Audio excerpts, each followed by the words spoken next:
The mist clung to Elara's skin like whispered secrets as she crossed the threshold between realms, her footsteps silent on the crystalline bridge that spanned the veil.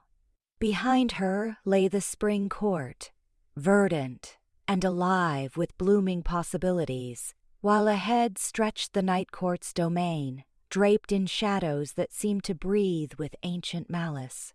She pulled her cloak tighter around her shoulders, feeling the weight of her decision settle like iron chains around her heart.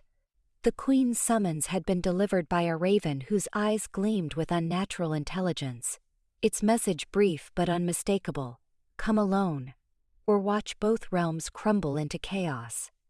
Elara had always known her mixed heritage would make her valuable to those who dealt in power and politics.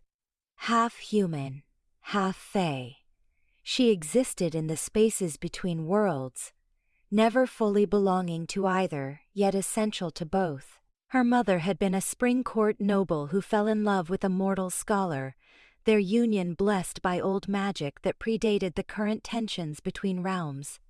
That blessing had gifted Elara with an innate understanding of both mortal and fae nature, making her invaluable as a liaison between the courts. But it had also made her a target for those who would exploit such rare gifts. The night court's palace rose before her like a black crystal formation, its spires twisting toward stars that seemed dimmer here, as if the very darkness consumed their light. Guards with obsidian armor and eyes like burning coals flanked the entrance, their gazes following her approach with predatory interest. They recognized her, of course. Everyone in the Fae courts knew of Elara Nightwhisper, the half-blood who served as mediator between spring and night when diplomatic tensions required delicate handling.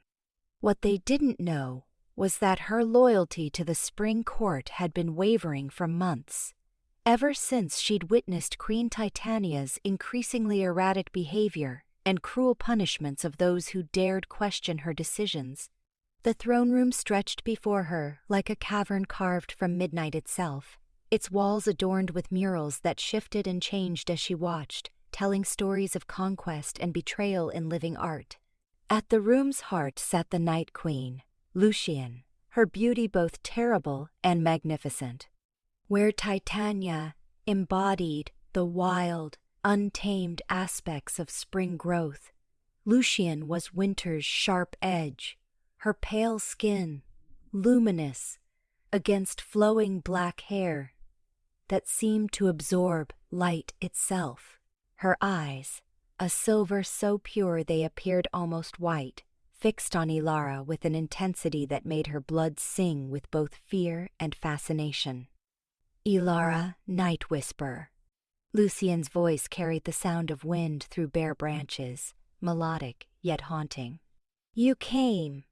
I confess, I wasn't entirely certain you would accept my invitation.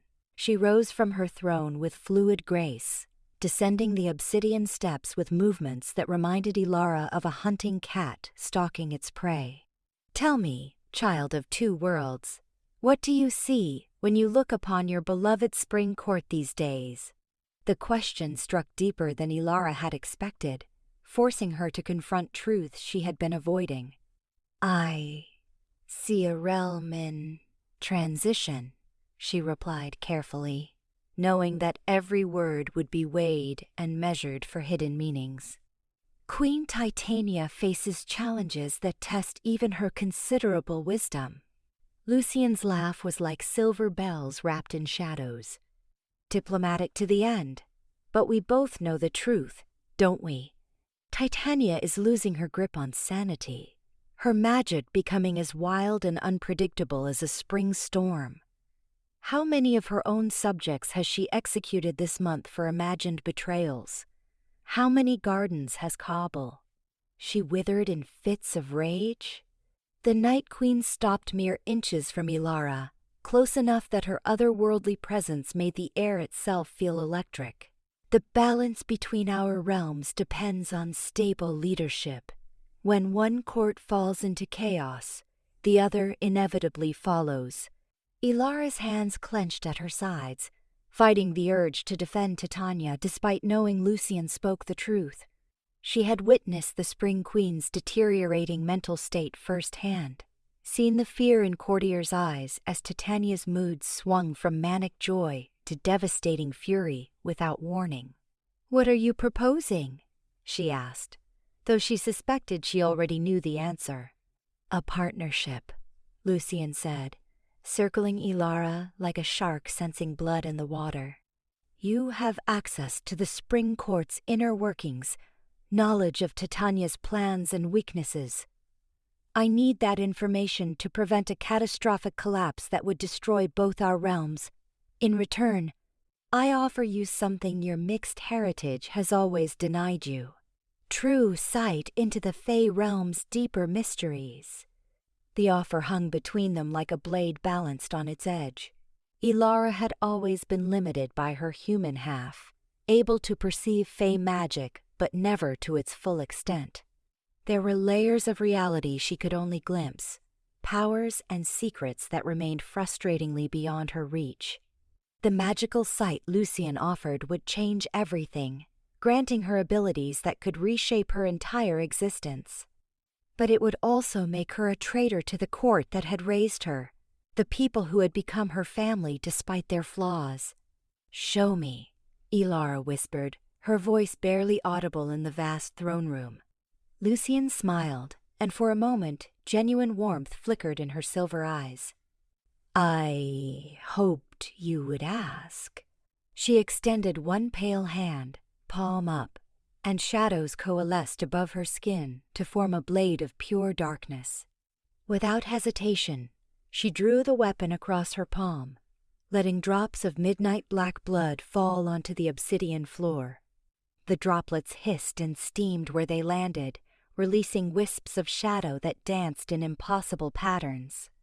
"A blood pact is not entered into lightly," Lucien said, her voice taking on a formal cadence that echoed with ancient power. "It binds us beyond simple agreements, weaving our fates together in ways that cannot be easily severed. You will share in my power, see as I see, but you will also carry a piece of my darkness within you always. Are you certain this is the path you wish to walk?" Elara stared at the shadow blade in Lucien's hand, knowing that once she took it, there would be no turning back. Images flashed through her mind. Kaelin's warm smile as they walked through the Spring Court's gardens, his gentle hands teaching her to coax flowers into bloom. Titania's rare moments of maternal kindness when she forgot to be a queen, and simply became the woman who had welcomed a frightened half-blood child into her court.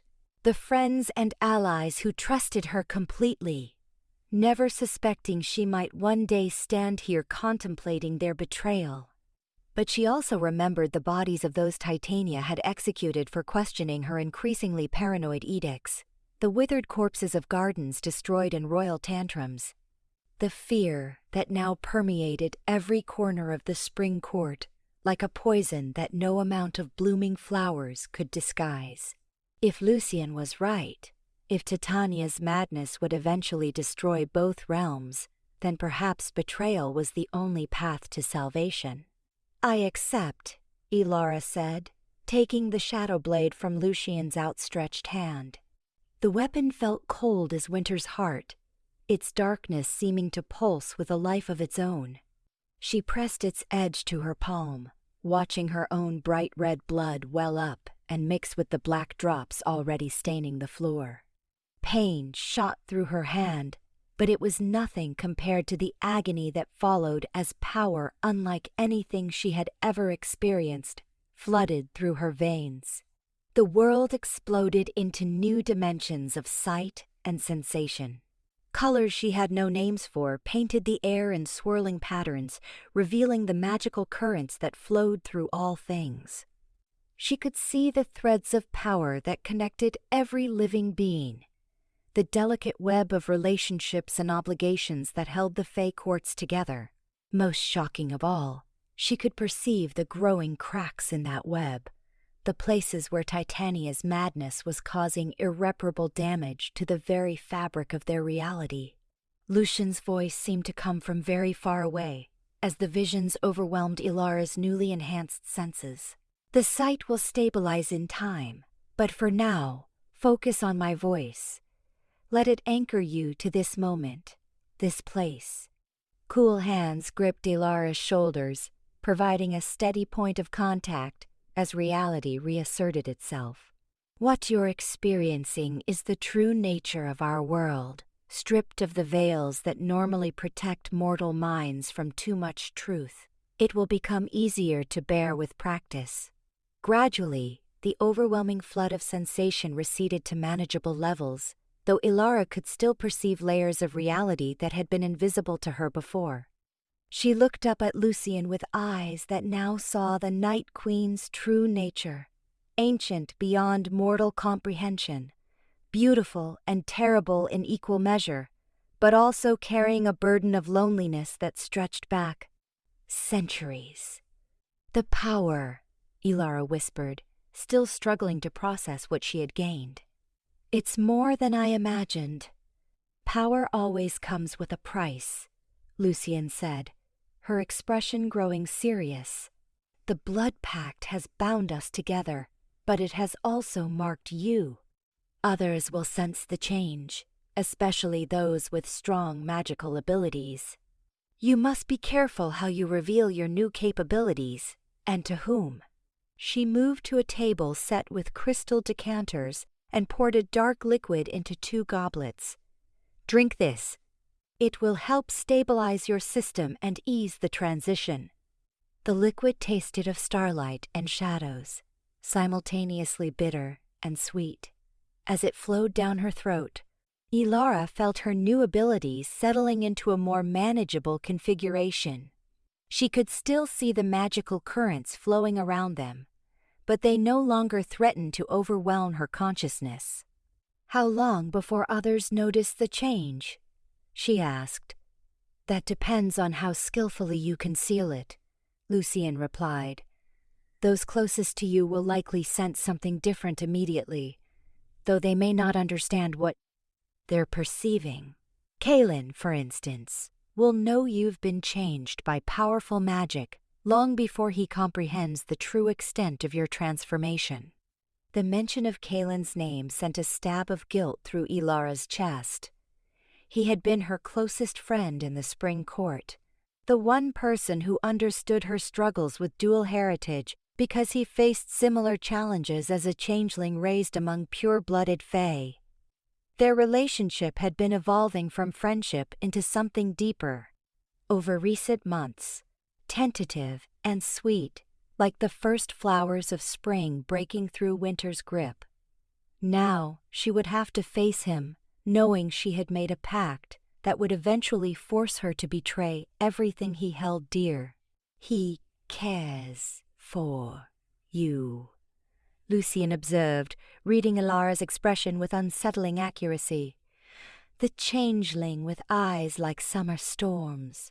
I can see the connection between you glowing like golden thread in the tapestry of relationships that surround your aura. This will be difficult for you both.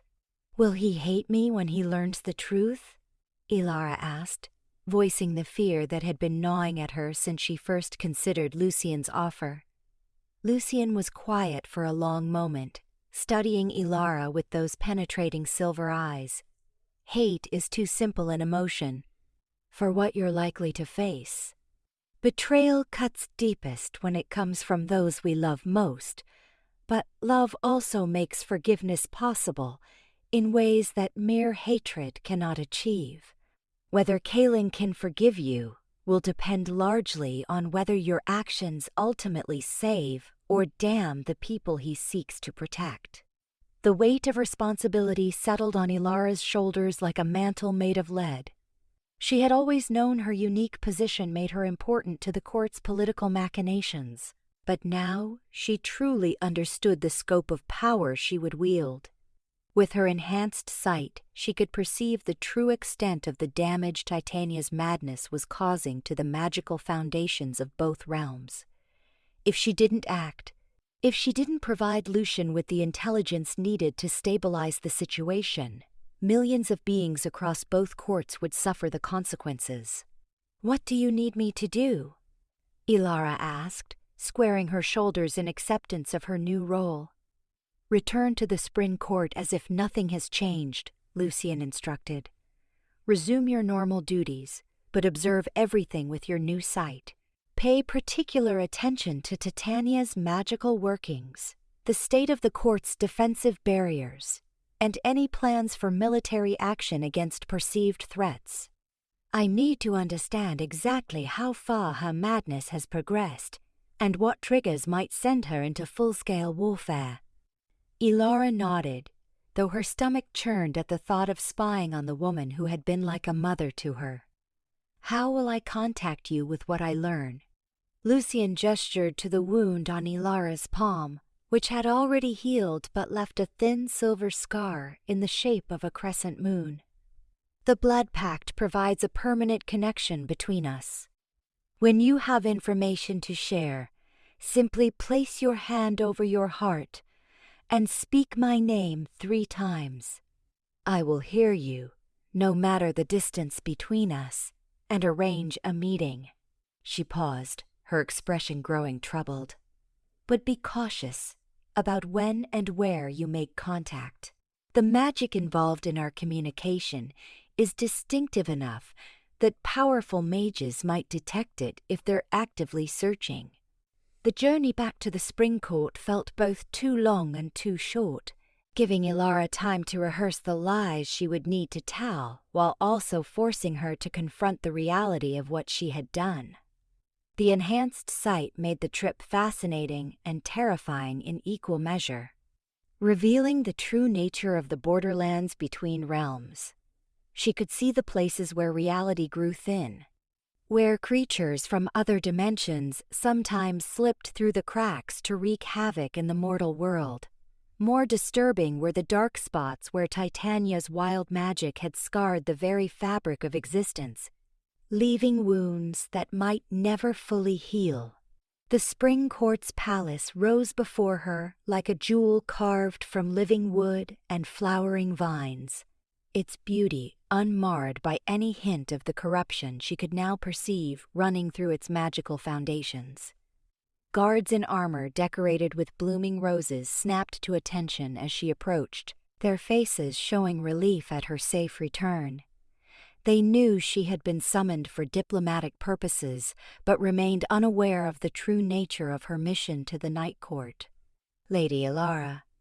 Captain Theron greeted her with a formal bow that didn't quite disguise his concern. "Queen Titania has been asking for you." She seemed agitated by your absence.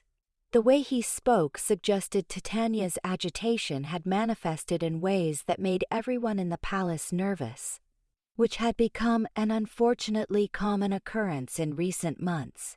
Elara forced her expression to remain calm even as her supper. Enhanced sight revealed the truth of Theron's words. Anxiety and fear radiated from him in visible waves of sickly yellow energy, and she could see similar emotional auras surrounding every member of the palace staff they passed. The spring court was slowly dying from within, poisoned by their queen's increasing instability, but until now, Elara had only suspected the full extent of the damage. The throne room's doors opened before her with their usual melodic chime, but her new vision revealed the discordant notes underlying that beautiful sound. The magic that maintained the palace's countless enchantments was becoming erratic, requiring constant adjustment to prevent systemic failures. How long before the defensive barriers collapsed entirely, leaving the court vulnerable to invasion or worse? Queen Titania sat on her living throne of intertwined branches and eternal blooms, but where once she had appeared as the embodiment of spring's glory, Elara now saw the cracks in her facade. Wild magic swirled around the queen in chaotic patterns, sometimes manifesting as flowers that bloomed and withered in seconds, other times as thorny vines that reached toward anyone who approached too closely. Her beauty remained stunning, but it was the terrible beauty of a storm about to break, unpredictable and potentially devastating. "Elara, my dear child." Titania's voice carried the musical quality that had always enchanted listeners, but underneath the melody lurked discordant notes that made Elara's newly sensitive ears ache. "Come, tell me of your meeting with that pale shadow who calls herself a queen. What did she want from you?" The question struck Elara like a physical blow, not because it was unexpected, but because her enhanced sight revealed the layers of suspicion and paranoia swirling around Titania like a toxic cloud. The spring queen already suspected something, though she likely couldn't articulate what had triggered her unease. Elara realized she would need to be extraordinarily careful about how she presented her version of events. "She wanted to discuss the increasing tensions between our courts," Elara replied, keeping her voice steady despite the fear clawing at her throat. "There have been incidents along the borders, minor skirmishes that could escalate if not properly managed. She hoped I might serve as an intermediary to prevent unnecessary bloodshed." Titania's laugh was like wind chimes in a hurricane, beautiful but wrong in ways that set Elara's teeth on edge. How noble of her, this concern for bloodshed. "And what did you tell this paragon of peaceful intentions?" "I told her that any formal negotiations would need to go through proper diplomatic channels," Elara said, sticking as close to the truth as possible while omitting the most damaging details. "I'm not authorized to make agreements on behalf of the Spring Court, only to gather information and report back to Crow. You." For a moment, Titania seemed satisfied with this answer, but then her expression shifted with the sudden unpredictability that characterized her moods these days. "You're lying to me," she said, her voice dropping to a whisper that somehow carried more menace than any shout. "I can smell it on you, the stench of shadow magic and betrayal. What did you really do in that cursed palace?" Terror flooded through Elara as she realized Titania's madness hadn't completely destroyed her ability to sense deception. The Spring Queen's magical senses were still formidable, even if her judgment had become unreliable. Elara's mind raced, searching for a response that would satisfy Titania's suspicions without revealing the truth of the blood pact.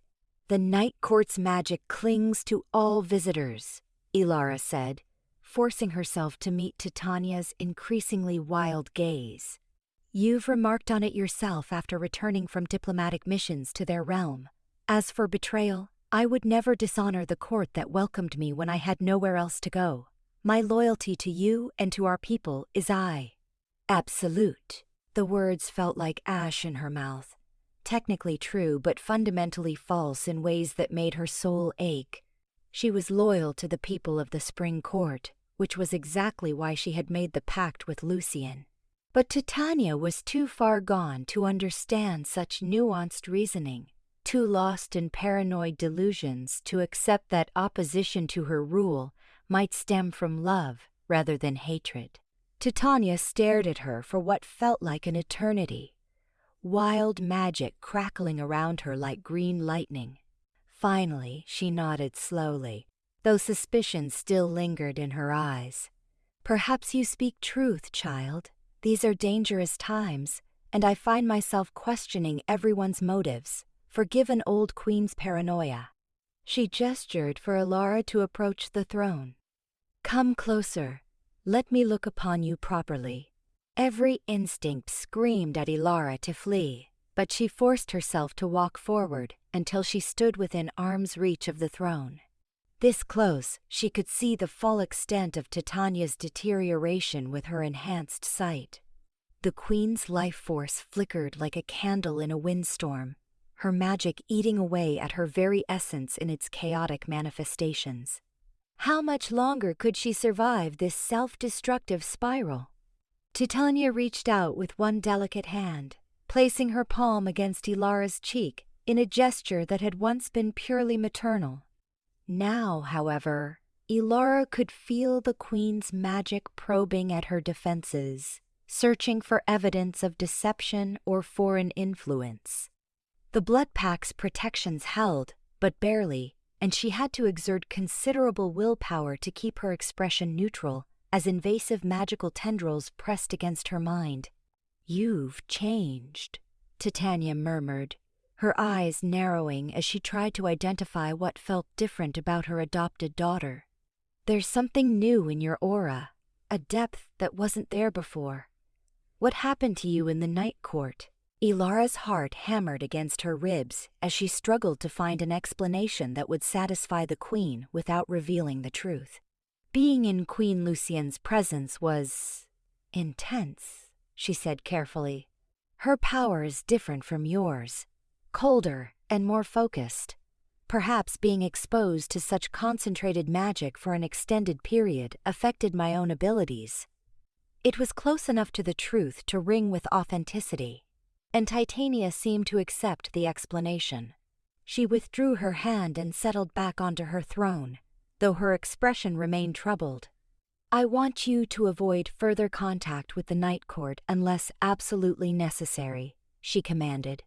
"Their influence is too dangerous, their motives too questionable. If Lucien wishes to communicate with us, she can send proper ambassadors through official channels." Elara bowed her head in apparent submission, while inwardly cursing the complication this order would create. She needed to maintain her access to both courts to fulfill her mission, but directly defying Titania's commands would only increase the Queen's suspicions. She would have to find creative ways to gather the intelligence Lucien required while appearing to obey her Queen's restrictions. "Of course, Your Majesty," she said aloud. "I serve at your pleasure and will comply with all your directives." Titania smiled at this show of obedience, but the expression didn't reach her eyes. "Good.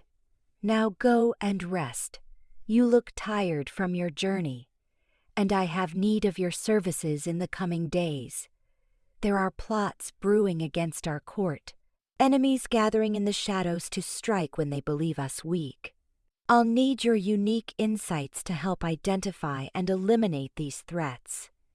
The dismissal was clearly final, and Elara retreated from the throne room with as much dignity as she could muster.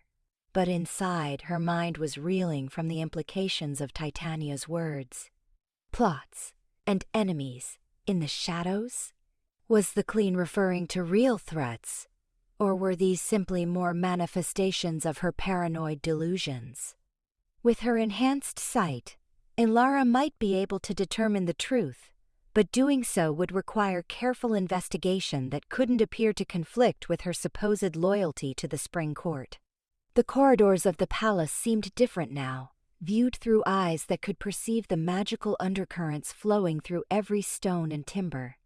She could see the places where the enchantments were failing, where centuries of accumulated magic was slowly unraveling due to Titania's increasingly erratic control. The sight filled her with a desperate urgency to complete her mission before the damage became irreversible. "Elara?" A familiar voice called her name, and she turned to see Kalen approaching with his characteristic easy stride. Where others in the court moved with the formal grace demanded by their positions, he possessed a natural fluidity that spoke of his changeling heritage and his comfort in multiple forms. His smile was warm and welcoming, but her enhanced sight revealed the concern hidden beneath his cheerful exterior. Looking at him now, seeing him truly for the first time with her new abilities, took Elara's breath away. His aura blazed with warm golden light shot through with veins of silver that spoke of his dual nature. But more than that, she could see the threads of connection that bound them together, glowing lines of affection and trust that made her chest tighten with guilt.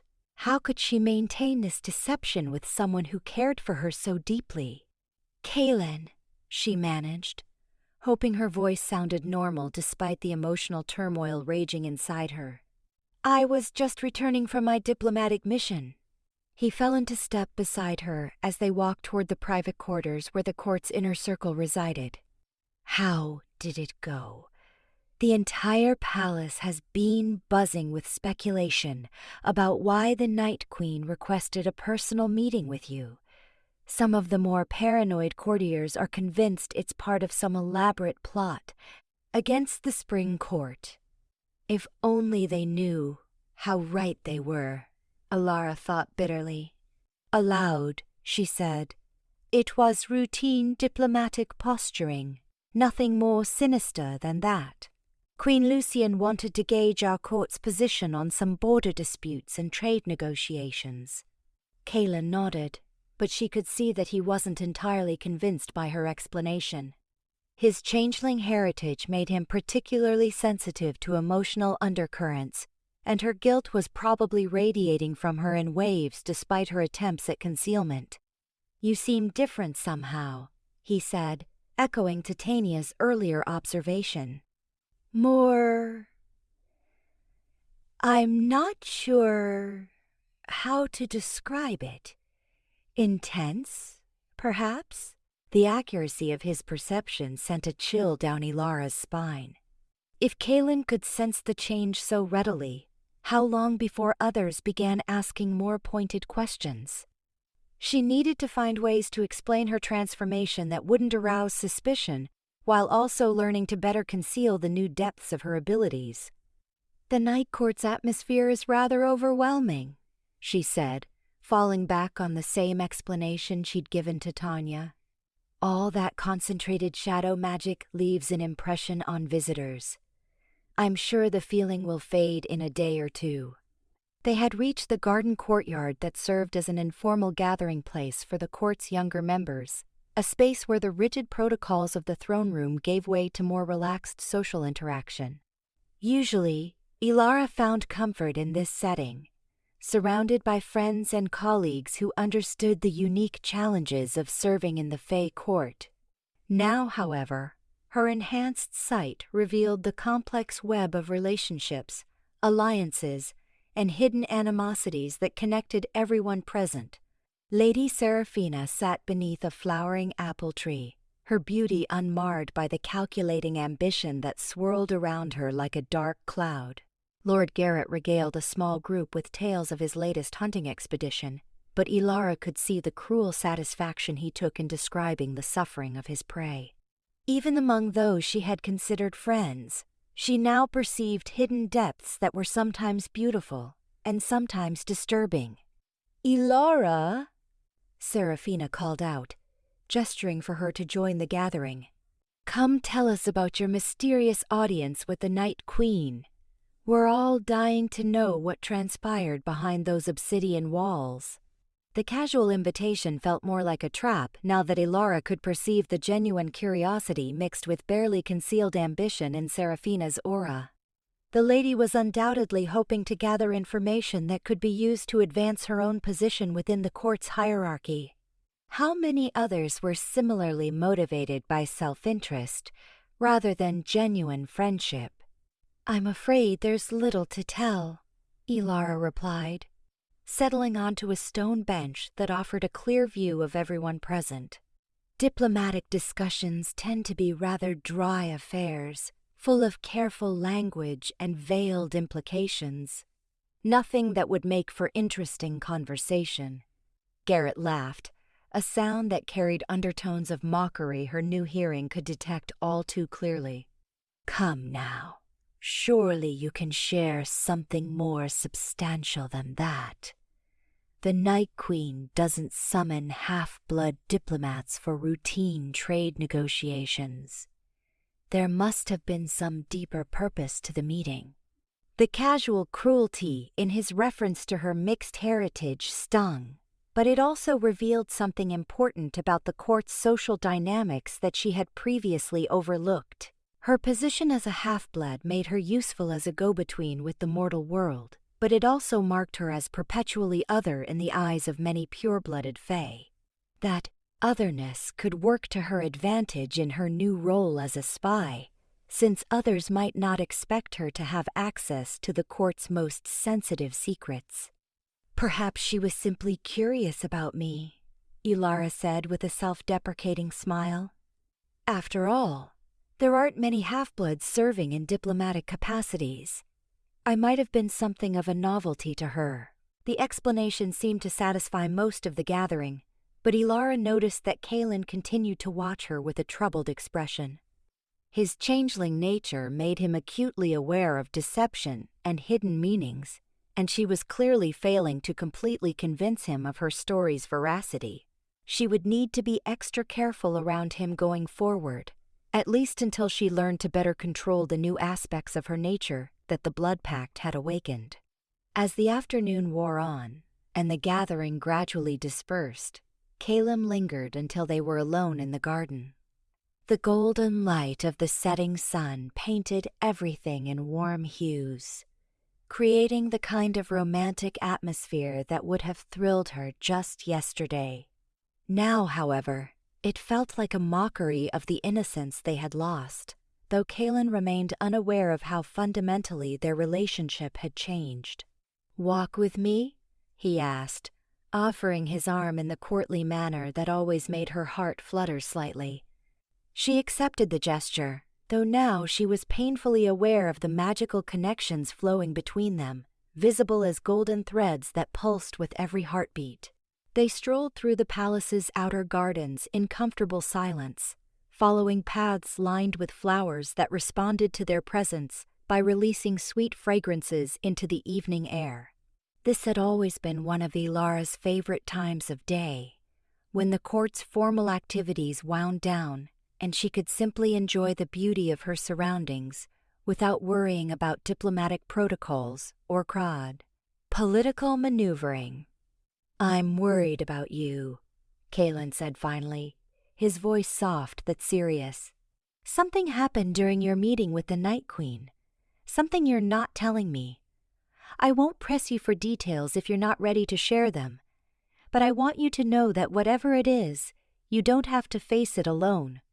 His words struck her like physical blows, each one highlighting the deception she was now forced to maintain. Part of her wanted desperately to confess everything, to unburden herself of the weight of secrets that threatened to crush her spirit. But she knew that telling Kalen the truth would destroy him, would force him to choose between his loyalty to the Spring Court and his feelings for her. She couldn't ask him to make that choice, not when she wasn't even certain her own decision had been correct. "I appreciate your concern," she said carefully, "but truly, nothing dramatic occurred. Sometimes diplomatic missions are simply more draining than expected, especially when they involve navigating the complex social dynamics of a foreign court." Kalen stopped walking and turned to face her, his storm-gray eyes intense with emotion she could now see as clearly as if it were painted in the air around him. "Elara, I've known you for 3 years. I've seen you handle everything from trade disputes with temperamental earth spirits to mediating conflicts between rival noble houses. You don't come back from routine diplomatic missions looking like you've witnessed the end of the world." The accuracy of his assessment made her stomach clench with anxiety. If she looked that obviously affected by her experience, how long before Queen Titania or her advisors began asking more pointed questions? She needed to find a way to explain her changed demeanor without revealing the true source of her transformation. "The Night Court is different from ours," she said, allowing a note of genuine distress to enter her voice.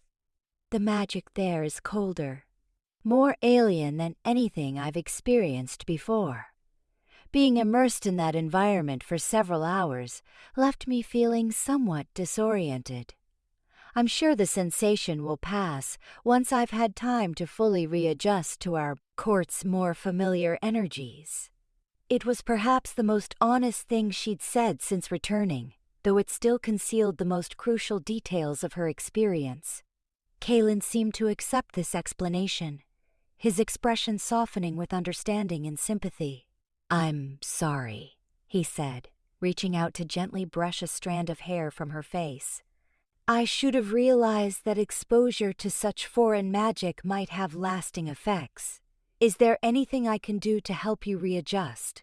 The tender gesture and genuine concern in his voice made her heart ache with longing for the simplicity they had shared just days ago. Now every interaction was tainted by her deception, every moment of closeness shadowed by the knowledge that she was betraying his trust in the most fundamental way possible. "Just having you here helps," she whispered, allowing herself this small moment of honesty. Whatever else happened, whatever prices she ultimately paid for her choices, she would always treasure the memory of standing in this garden with Kaelin, surrounded by the gentle magic of the spring court and the promise of love that might have been. He leaned closer, and for a moment she thought he might kiss her, something they had been building toward for weeks but had never quite achieved. Instead, he simply pressed his forehead against hers, sharing breath and warmth in a gesture of intimacy that was somehow more profound than any kiss could have been. "I care about you, Elara," he said, his voice barely above a whisper. "More than I probably should, given the complexities of court politics and our respective positions. Whatever happens in the days ahead, I want you to remember that." Tears stung her eyes at the bittersweet perfection of his words and timing. He was offering her his heart just as she was preparing to break it, declaring his feelings at the very moment when her deception made any honest response impossible. "I care about you too," she managed, the words carrying all the pain and longing she couldn't otherwise express. They stood together as the sun finished setting, and the first stars appeared in the darkening sky, holding on to a moment of peace that both sensed might be among their last. Around them, the garden began its nightly transformation, as flowers that bloomed only in starlight opened their petals to catch the silver radiance from above. It was a sight that had always filled Elara with wonder, but now her enhanced vision revealed the intricate magical mechanisms that made such beauty possible, the delicate balance of forces that could be disrupted by even minor fluctuations in the court's overall stability. Tomorrow she would begin her real work as Lucien's spy, gathering the intelligence needed to prevent both courts from collapsing into chaos. Tonight, however, she allowed herself to simply be present in this moment, memorizing every detail of Kaelin's face in the starlight, storing up memories that would have to sustain her through whatever trials lay ahead. The following days established a routine that felt both familiar and alien as Elara navigated her dual loyalties. Her enhanced sight made every interaction more complex, revealing layers of meaning and motivation that had previously been hidden from her. She could see which courtiers were truly loyal to Titania and which were merely playing roles for their own protection. More disturbing, she could perceive the growing instability in the magical foundations that supported the spring court's very existence. Queen Titania's condition continued to deteriorate, her wild magic causing increasingly frequent disruptions throughout the palace. Gardens withered overnight when her dreams turned violent, then burst into impossibly rapid bloom when she woke in better spirits. The temperature in the throne room fluctuated wildly depending on her moods, and twice Elara witnessed minor earthquakes that seemed to originate from the queen's emotional outbursts. The courtiers adapted as best they could, but the strain was showing in everyone's behavior. Conversations became more guarded, alliances shifted with bewildering speed, and an atmosphere of paranoid suspicion permeated every social interaction. Elara found herself documenting these changes with the cold efficiency her new role demanded, cataloging weaknesses and vulnerabilities that Lucien could exploit if necessary. The most challenging aspect of her deception was maintaining her relationship with Kaelin while hiding the fundamental changes the blood pact had wrought in her nature. He continued to sense that something was different about her, but her explanations about lingering effects from night court magic seemed to satisfy his conscious mind, even if his instincts remained troubled. She caught him watching her sometimes with an expression of confused concern, as if he were trying to solve a puzzle whose pieces refused to fit together properly. 3 weeks after her return, Elara finally gathered enough intelligence to warrant contact with Lucien. She had discovered that Titania was planning a preemptive strike against what she perceived as Night Court infiltrators operating within the Spring Court's borders. The Queen's paranoia had convinced her that several recent minor incidents were actually coordinated attacks designed to weaken her realm from within. The truth, which Elara could now perceive with her enhanced sight, was that these incidents were simply the natural result of the magical instabilities caused by Titania's own deteriorating mental state. That evening, after ensuring she was alone in her private chambers, Elara placed her hand over her heart and spoke Lucien's name 3 times as instructed. The response was immediate and disorienting, as shadows seemed to coalesce around her before dissolving to reveal she was no longer in her room but standing in a moonlit grove somewhere in the borderlands between realms. Lucien emerged from between the silver-barked trees like a wraith given form, her pale beauty luminous in the spectral light. "You have news for me," she said without preamble, her silver eyes fixed intently on Elara's face. "Titania is planning military action against your court," Elara reported, fighting down the guilt that threatened to choke her voice. "She believes Night Court agents are operating within our borders, sabotaging our magical infrastructure and sowing discord among the nobility. She intends to strike first before you can launch what she sees as an inevitable invasion." Lucien's expression grew troubled as she absorbed this information. How much does she know about the true source of the instabilities plaguing her realm? "Nothing," Elara admitted. "She can't see that her own magic is causing the damage, because the madness prevents her from recognizing her loss of control. Every incident that should serve as evidence of her deteriorating condition instead becomes proof of external enemies in her mind." End quote. "This is worse than I feared," Lucien murmured, beginning to pace restlessly around the grove's perimeter. "If she launches an unprovoked attack on the Night Court, it will give me justification to respond with overwhelming force. The conflict could escalate beyond anything either realm has experienced since the Treaty of Cour." Seasons was signed. Elara's blood ran cold at the implications. The Treaty of Seasons had ended the last great war between the courts, establishing the delicate balance that had maintained peace for over 2 centuries. If that accord was shattered by open warfare, the resulting chaos could indeed destroy both realms as Lucien had predicted. "Can you prevent her from acting on these plans?" Elara asked, though she suspected she already knew the answer. "Not without revealing information that would compromise your position," Lucien replied. "If I suddenly reinforce our border defenses, or begin diplomatic overtures specifically addressing her planned attack, she'll know someone close to her is providing me with intelligence. Your usefulness as a source would end, and likely your life along with it." The casual way Lucien spoke of her potential death sent a chill through Elara's veins, reminding her that despite their blood pact, the Night Queen's primary loyalty was to her own realm's survival. If Elara became more liability than asset, she had no doubt that Lucien would sacrifice her without hesitation. "Then what do you propose we do?" Elara asked, trying to keep her voice steady despite the fear clawing at her throat. Lucien stopped pacing and fixed her with that unnervingly intense stare. "You must find a way to delay her attack, preferably by redirecting her paranoia toward a different target. If she becomes convinced that the real threat lies elsewhere, she might postpone military action against my court long enough for us to find a more permanent solution to this crisis."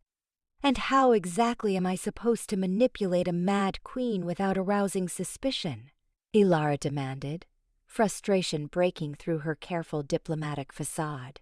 "Everyone in the Spring Court is already walking on eggshells around her volatile moods. any attempt to influence her decisions directly would be noticed immediately. "Then you'll need to be more subtle," Lucien said with a slight smile that didn't reach her eyes. Perhaps information could come to light suggesting that the real threats to her realm originate from within rather than without. Ambitious nobles plotting against her rule. Or ancient enemies she's forgotten in her madness. The paranoid mind is always eager to find new conspiracies to fear. The suggestion made Elara's stomach turn with revulsion. Lucien was asking her to potentially destroy innocent lives by feeding Titania's delusions, turning the Queen's paranoid rage against her own subjects to prevent war with the Night Court. The moral implications were staggering, yet she couldn't deny the cold logic behind the strategy.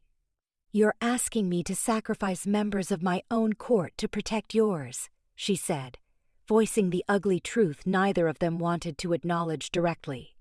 "I'm asking you to choose the lesser evil," Lucien corrected.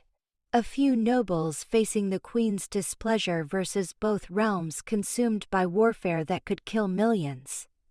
Sometimes leadership requires making choices that stain the soul, Elara. The question is whether you have the strength to bear that burden." The weight of responsibility settled on Elara's shoulders like a crushing mountain, making her feel suddenly small and fragile despite the power flowing through her veins. She had thought accepting the blood pact was the hardest decision she would face, but now she realized it had only been the first step down a path that would demand increasingly terrible choices. "I'll find a way," she whispered, the words feeling like surrender rather than determination. "But I won't sacrifice innocent lives unnecessarily. If I'm going to manipulate Titania's paranoia, I'll target those who actually pose threats to the court's stability." Lucien nodded approvingly. "A wise approach. Your enhanced sight should help you identify which nobles harbor genuine seditious intentions versus those who are merely ambitious or foolish. Use that knowledge to guide Titania's attention where it will do the most good while causing the least collateral damage." The grove began to fade around them as their clandestine meeting drew to a close, shadows reclaiming the moonlit space until Elara found herself back in her own chambers. The transition left her feeling disoriented and slightly nauseous, side effects of the powerful magic required to facilitate their communication across dimensional boundaries. She sank into the chair beside her writing desk, overwhelmed by the magnitude of what she had committed to doing. Tomorrow she would begin the delicate process of manipulating a mad queen's paranoia, playing with forces that could easily spiral beyond her control. One misstep could result in her own death, or spark the very war she was trying to prevent. A soft knock at her door interrupted her brooding, followed by Kaylin's voice calling her name. Her heart clenched with fresh guilt as she realized how her clandestine activities were increasingly isolating her from the people she cared about most. Every moment spent with him now felt like a lie, every expression of affection tainted by the knowledge of her betrayal. "Come in," she called, quickly composing her features into a mask of calm. Kaylin entered carrying a tray laden with her favorite tea and small cakes from the palace kitchens, his thoughtfulness making her guilt burn even more intensely. "I thought you might enjoy some refreshment," he said, setting the tray on a small table near the window. "You've seemed rather distracted lately, and I know you sometimes forget to eat when you're troubled about something." His perceptiveness was both endearing and dangerous, another reminder of how difficult it would be to maintain her deception indefinitely. She accepted the tea gratefully, using the ritual of preparation and serving as a way to avoid meeting his Juno-ing eyes. "You're very kind," she said, meaning it completely despite everything else. "I have been preoccupied lately, but it's nothing serious, just the usual concerns about court politics and diplomatic relations." Kaylin settled into the chair across from her, his expression gentle but persistent. "Elara, we've known each other for 3 years. I can tell when something is seriously troubling you versus when you're dealing with routine stress. This is clearly the former, and it seems to be getting worse rather than better. She took a sip of tea to buy herself time, tasting the familiar blend of herbs and flowers that normally brought her comfort. Now, however, even this simple pleasure was complicated by the knowledge that she was deceiving someone who cared enough to notice her distress and try to help. Sometimes there are burdens we must carry alone, she said finally, choosing her words carefully.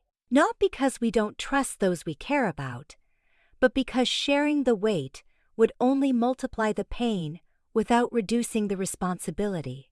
Kalen leaned forward, his gray eyes intense with emotion. That's where you're wrong. Sharing burdens doesn't multiply pain, it divides it. Whatever you're facing, you don't have to handle it by yourself. I meant what I said in the garden the other night. I care about you, deeply, and that means I want to help shoulder whatever load you're carrying. The sincerity in his voice made her throat constrict with unshed tears. He was offering her exactly what she needed most, the understanding and support that could make her impossible situation bearable. But accepting his help would mean revealing truths that could destroy him, forcing him to choose between his loyalty to the spring court and his feelings for her. She couldn't ask him to make that choice, no matter how desperately she wanted to unburden herself. Some secrets are too dangerous to share, she whispered, her voice barely audible in the quiet room. Not because they would hurt the person hearing them, but because knowing them would force that person to make choices no one should have to face. Kalen was quiet for a long moment, studying her face with an expression that suggested he was beginning to piece together more of the truth than she wanted him to know. When he finally spoke, his voice was carefully controlled. Are you in danger, Elara? Is someone threatening you or forcing you to act against your will? The question struck uncomfortably close to the heart of her situation, though not in the way he probably intended. No one had forced her to make the blood pact with Lucien, but the consequences of that choice were indeed constraining her actions in ways that felt increasingly like coercion. Not in the way you mean, she said, which was perhaps the most honest answer she could give. I made certain choices of my own free will, but those choices have created complications that I must navigate carefully. Choices you regret? He asked quietly. Elara considered the question seriously, weighing her regret against the potential consequences of inaction. Did she regret making the blood pact with Lucien? The betrayal of Titania's trust certainly caused her anguish, and the deception required to maintain her cover was slowly eating away at her soul. But she could also see with perfect clarity how close both realms were to complete collapse, how many lives hung in the balance of her actions. Regret seemed like too simple an emotion for such a complex situation. I regret the necessity that made those choices seem like the only viable options, she said finally. But I can't regret trying to prevent a catastrophe that could destroy everything we hold dear. Kalen's expression grew more troubled at this cryptic response, clearly recognizing that she was speaking about something far more serious than routine diplomatic concerns. Elara, if you're involved in something that could put you in danger, please reconsider. Whatever noble intentions might be driving your actions, they won't matter if you're not alive to see the results. His words carried the weight of genuine fear for her safety, and she realized that her attempts at concealment were only partially successful. He might not understand the specific nature of her situation, but he clearly sensed that she was walking a dangerous path that could easily lead to her destruction. I appreciate your concern more than you know, she said, reaching across the small table to briefly touch his hand. But some paths, once taken, can't be abandoned without causing more harm than seeing them through to the end. All I can ask is that you trust me to be as careful as possible while doing what I believe is necessary." Kalen turned his hand palm up, capturing her fingers in a gentle grip that sent warmth radiating up her arm. "Then at least promise me you won't face whatever this is entirely alone, even if you can't share the details. Let me know if you need help. I may not understand the full situation, but I understand loyalty and friendship. Those bonds don't require complete transparency to remain strong." The offer was so generous, so perfectly crafted to give her support without demanding explanations she couldn't provide, that it nearly broke her resolve to maintain her solitary burden. For a moment she was tempted to tell him everything, to pour out the entire story of her blood pact with Lucien, and the impossible choices that arrangement had created. But the thought of forcing him to choose between his loyalty to the spring court and his feelings for her ultimately restrained her tongue. "I promise," she said instead, meaning it even though she wasn't sure how she could honor such a commitment while maintaining her deception. "If there comes a time when I can accept help without making things worse, I will ask for it." He seemed satisfied with this assurance, though she could see in his aura that worry for her continued to burn like a steady flame in his chest. They finished their tea in comfortable silence, both lost in their own thoughts about the uncertain future that lay before them. After Kalen left, Elara spent the rest of the evening planning her approach to manipulating Titania's paranoid delusions. Her enhanced sight had revealed several courtiers whose ambitions did indeed pose potential threats to the realm's stability, making them ideal targets for the Queen's suspicious nature. Lord Garrett, whose cruelty she had witnessed firsthand, harbored genuine resentment toward Titania's rule and had been quietly gathering support among younger nobles who felt overlooked by the current power. Structure. Lady Seraphina's calculating ambition made her another viable candidate, as her pursuit of advancement had led her to cultivate relationships with potentially seditious elements both within and outside the court. The plan that eventually took shape in Elara's mind was both elegant and morally compromising, a strategy that would redirect Titania's paranoia toward legitimate threats while potentially destroying lives in the process. She would need to plant evidence of treasonous communications, fabricate connections between suspicious activities and known enemies of the crown, and generally construct a conspiracy narrative compelling enough to capture the Queen's fragmented attention. The work began the next morning, as Elara used her enhanced sight to identify the perfect opportunities for subtle manipulation. A letter accidentally left where Titania's spies would find it, suggesting contact between Lord Garrett and agents from a rival court. A carefully orchestrated conversation that would reach the Queen's ears through the palace's gossip network, implying that Lady Seraphina had been asking pointed questions about the defensive capabilities of the realm's magical barriers. Each act of deception felt like a small betrayal of everything she had once believed about herself, but the alternative of allowing both realms to slide into destructive warfare seemed far worse. She told herself that she was targeting individuals whose ambitions really did threaten the court's stability, that she was simply bringing existing plots to light rather than creating them from whole cloth. But late at night, alone in her chambers, she couldn't escape the knowledge that she was playing with forces that could easily spiral beyond her control. The first signs that her strategy was working appeared within days, as Titania's attention shifted from external threats to potential enemies within her own court. The Queen's magical surveillance of suspected traitors intensified, creating an atmosphere of fear and suspicion that made everyone nervous but also distracted her from plans for military action against the Night Court. Elara watched the unfolding paranoid drama with a mixture of satisfaction and horror, seeing how easily a few carefully placed suggestions could redirect the Queen's dangerous obsessions. Lord Garrett found himself under intense scrutiny as evidence of his correspondence with questionable contacts came to light. while Lady Seraphina discovered that her ambitious networking had been interpreted as seditious conspiracy.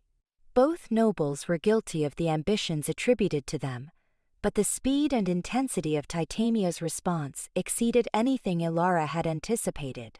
The situation reached a crisis point when Titania called for a formal court session to address the traitors who had been exposed within her realm. The great hall, filled with nervous courtiers, who weren't sure if they were gathered to witness justice or another manifestation of their queen's increasing madness. Elara took her customary place among the diplomatic corps, fighting to keep her expression neutral despite the guilt clawing at her conscience. Titania entered the hall in full regalia, her beauty terrible and wild as storm clouds gathered around her like a living crown. The magical energy radiating from her unstable power made the air itself feel electric, and several of the more sensitive courtiers actually flinched as she passed. When she reached her throne, she turned to face the assembly with eyes that burned with righteous fury and paranoid determination. "My loyal subjects," she began, her voice carrying throughout the hall with supernatural clarity. "We gather today to confront a cancer that has been growing within our realm. A conspiracy of traitors who would see our court weakened and our enemies triumphant. Thanks to the vigilance of our security forces and the wisdom of those who remain truly loyal, these serpents have been exposed before they could complete their treacherous designs. Lord Garrett and Lady Seraphina were brought forward in magical bonds that glowed with the Queen's personal power, their faces showing a mixture of fear and genuine confusion about how their relatively minor ambitions had escalated into charges of high treason. Elara felt sick watching them, knowing that her manipulation had contributed to their current predicament, even if their own actions had provided the foundation for Titania's suspicions. "Lord Garrett," Titania continued, her gaze fixing on the first of the accused with laser intensity, "you stand charged with maintaining treasonous correspondence with agents of foreign powers, seeking to undermine our realm's defenses for your own advancement. How do you answer these accusations?"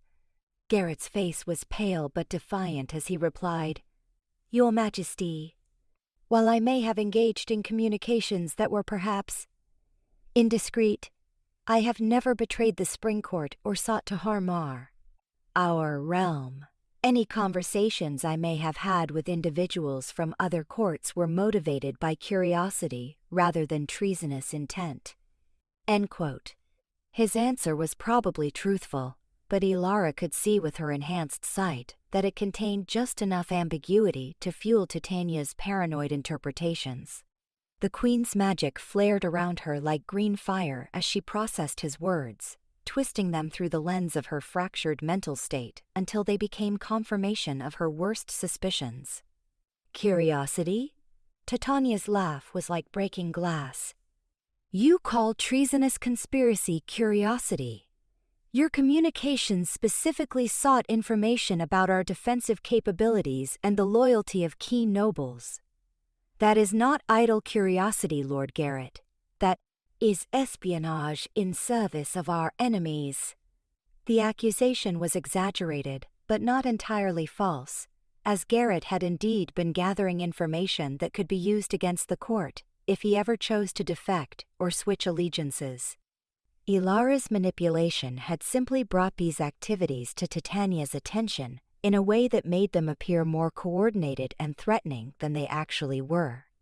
Lady Seraphina's trial followed a similar pattern, with Titania's paranoid interpretation of the evidence transforming the woman's ambitious networking into proof of seditious conspiracy.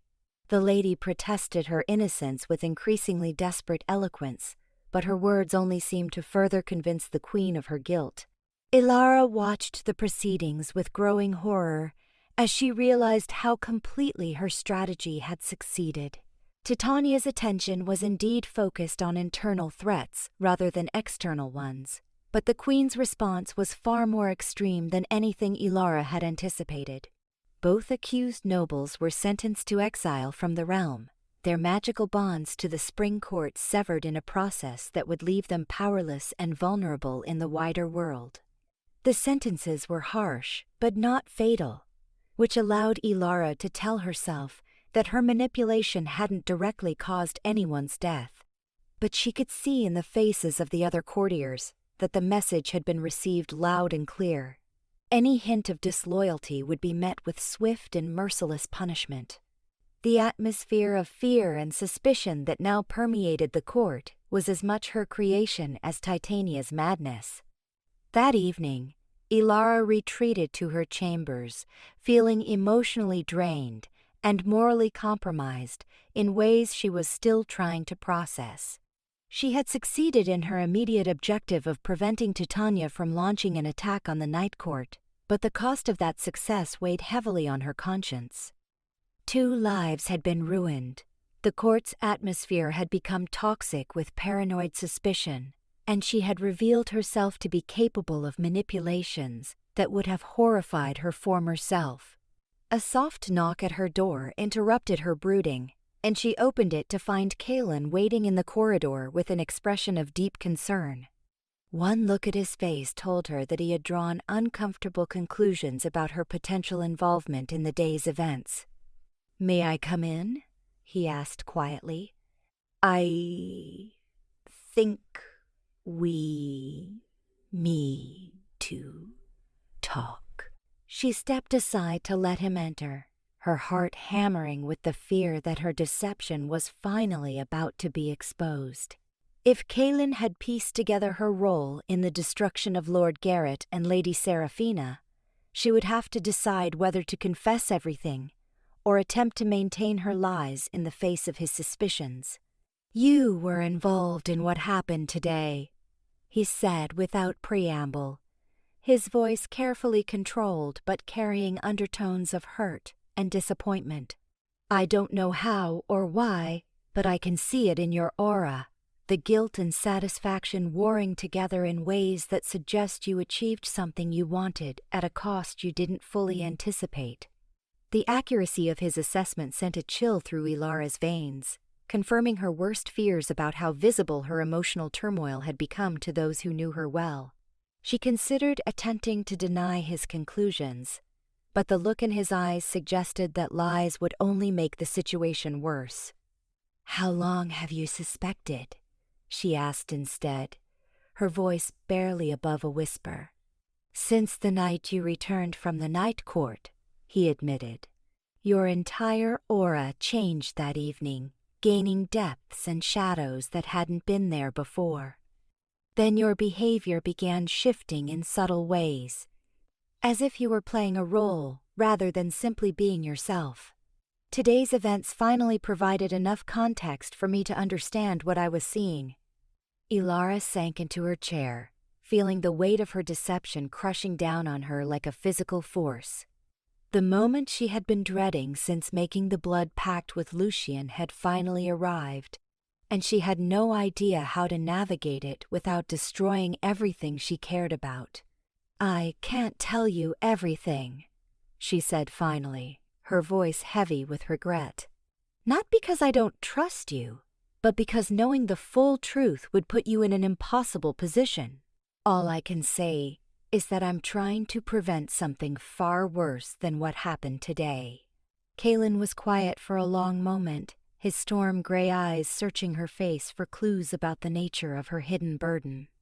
When he finally spoke, his voice was gentle but firm. "Are you working with the Night Court? Against our own realm?" The direct question hit her like a physical blow, forcing her to confront the ugly reality of her situation without the comforting ambiguity of partial truths. She was indeed working with Lucien against Titania, though her motivations were more complex than simple betrayal. "I'm working to save both realms from destruction," she said, which was true even if it wasn't a complete answer. "The path I've chosen requires compromises that I'm not proud of, but the alternative would be far worse for everyone involved." "Including me?" he asked quietly.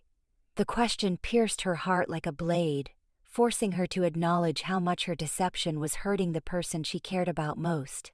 "Especially you," she whispered, tears finally beginning to flow down her cheeks. "I never wanted to lie to you, Kaylin. Every moment of deception has been agony, but I couldn't find another way to protect both you and the people we serve." He moved closer, gently taking her hands in his despite the pain and confusion she could see in his aura. "Then help me understand. You don't have to reveal everything, but give me enough context to know how I can support you without compromising whatever mission you're on." The offer was incredibly generous, more than she deserved given how thoroughly she had deceived him. But it also represented exactly the kind of impossible choice she had been trying to avoid, forcing him to choose between his loyalty to the spring court and his feelings for her. "If I tell you the truth, you'll have to decide whether to report my activities to Queen Titania or become complicit in what could be viewed as treason," she said, voicing the dilemma that had kept her silent for so long. "I can't ask you to make that choice." Kaylin's grip on her hands tightened, his expression growing fierce with determination. "You're not asking me to make that choice. I'm making it myself, right now. Whatever you're involved in, whatever impossible situation has driven you to such desperate measures, I choose to stand with you rather than against you. My loyalty to you is stronger than my loyalty to any crown or court." His words broke something inside her, releasing a flood of emotion she had been suppressing since the night she made her pact with Lucien. She found herself sobbing against his shoulder as he held her, letting out weeks of accumulated fear, guilt, and loneliness in a torrent of tears that seemed like it might never end. When she finally regained enough composure to speak, she pulled back to look into his eyes with an expression of desperate honesty. "I made a blood pact with Queen Lucien," she confessed, the words feeling like both liberation and condemnation. "In exchange for enhanced magical sight, I agreed to spy on our court and provide her with intelligence about Titania's plans and capabilities." Kaylin's face went through a series of complex expressions as he processed this revelation, shock and hurt warring with understanding and acceptance. "Why?" he asked finally, his voice carefully neutral despite the emotional turmoil she could see in his aura. "Because both realms are dying," she said, her voice growing stronger as she finally unburdened herself of the truth. "Titania's madness is destabilizing the magical foundations that hold our court together, and if the damage continues unchecked, the resulting collapse will destroy the Night Court as well. Lucien offered me the power to see what was really happening and the opportunity to help prevent a catastrophe that could kill millions." She went on to explain the full scope of what her enhanced sight had revealed, the extent of the magical instabilities plaguing both courts, and the delicate balance of manipulation required to prevent open warfare while buying time for a more permanent solution. Kaylin listened in stunned silence, occasionally asking clarifying questions but mostly just absorbing the magnitude of the crisis she had been facing alone. "So today's events," he said when she finished, redirecting Titania's paranoia toward internal threats instead of external ones. "That was part of your mission to prevent her from attacking the Night Court?" Elara nodded miserably. "I targeted nobles whose ambitions really were potentially dangerous, but I still manipulated the situation to destroy their lives for political purposes. I've become exactly the kind of person I used to despise. Someone who treats other people as expendable pawns in a larger game." Kaylin was quiet for a long time, processing not just the facts of her confession, but also the moral complexity of her situation. When he finally spoke, his voice was thoughtful rather than judgmental. "You were faced with an impossible choice between multiple terrible outcomes, and you chose the path that offered the best chance of saving the most lives. I can't say I would have made the same choice, but I can understand why you made it. His acceptance of her actions, even in the face of their moral ambiguity, sent a wave of relief through her that was almost physically overwhelming. She had expected condemnation, rejection, or at best reluctant tolerance of her betrayal. Instead, he was offering understanding and support, despite the cost to his own principles. "What happens now?" she asked, suddenly uncertain about how their relationship could continue in light of her revelations. "Now we figure out how to complete your mission without compromising either of our positions unnecessarily," he said, his voice taking on the practical tone he used when addressing complex problems. "I may not be able to actively participate in your intelligence gathering, but I can help you maintain your cover and provide emotional support when the burden becomes too heavy to bear alone." The offer was more than she had dared to hope for, transforming her solitary mission into a shared burden that suddenly seemed manageable rather than crushing. "You're willing to become complicit in treason against our own court?" she asked, wanting to be absolutely certain he understood what he was committing to. "I'm willing to become complicit in preventing the destruction of both our courts," he corrected. "If that means working against Titania's current policies, then so be it. My ultimate loyalty is to the people and principles the Spring Court is supposed to represent, not to any individual ruler who has lost sight of those ideals." His words carried the weight of a sacred vow, binding him to her cause as surely as any blood pact could have done. Elara felt a surge of love and gratitude so intense it left her momentarily speechless, overwhelmed by the knowledge that she no longer had to face the impossible choices ahead completely alone. "Thank you," she whispered, the words carrying all the emotion she couldn't otherwise express. "I don't deserve such loyalty after everything I've hidden from you. We all deserve forgiveness when we're trying to do the right thing under impossible circumstances," he replied, gently brushing away the tears that continued to streak down her cheeks. "Besides, I love you too much to let you face this crisis alone, regardless of the choices that brought us to this point." The casual mention of love in the midst of such serious conversation caught her off guard, but it felt perfectly natural given the intensity of emotion flowing between them. "I love you too," she said, the confession feeling like another weight lifted from her shoulders. "I have for weeks, but I couldn't say so while I was lying to you about everything else that mattered." Kaelin smiled at this admission, the expression transforming his face with warmth that made her heart skip several beats. "I wondered if that was why you seemed so tortured whenever we were together. I kept thinking I had done something to push you away, when actually you were pushing yourself away to protect me."